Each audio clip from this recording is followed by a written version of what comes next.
Assalomu alaykum hurmatli YouTube ishqibozlari, musofirda yurgan aka-ukalar, qadrli obunachilar. Mana bugun navbatdagi darvozamizni Andijon viloyati Izboskan tumani Chuvama qishlog'iga olib kelib o'rnatdik. Juda chiroyli chiqqan bu darvozamiz. Eniga 345, bo'yiga 385 joyga o'rnadi. 10 million so'mga olib kelib, dastlabki uстановka hamma yo'g'i bilan chiroyli qilib qo'yib berdik. Bu darvozamizni eniga 345 bo'ldi, bo'yiga 385 razmerga bo'ldi.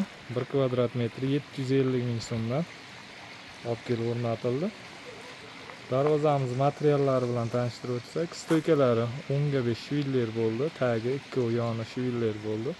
Profillari 6 ga 4, 1,5 lik stenada. Listlari 1,3 lik listda bo'ldi. Juda chiroyli chiqdi. Listlarimiz ham yaxshi xizmat qiladi, xudo xohlasa. Mana ruchkalarigacha qo'yib, juda chiroyli holda chiqdi. Darvozamiz plotniy bo'lib,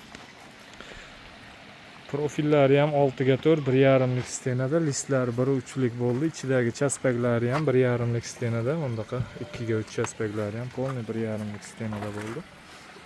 Darvozamizni orqa holatlarini ko'rsatsak,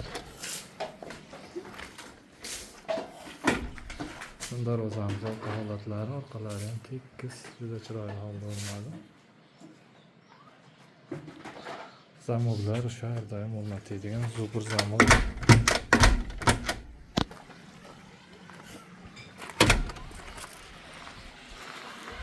Hurmatli aka-ukalar, kimga shunday darvozalar kerak bo'lsa, ekranning pastki qismiga nomerimizni qo'yib qo'yamiz. Bemalol murojaat qilishlari mumkin. O'zbekiston bo'ylab dastavka, uстановка mavjud.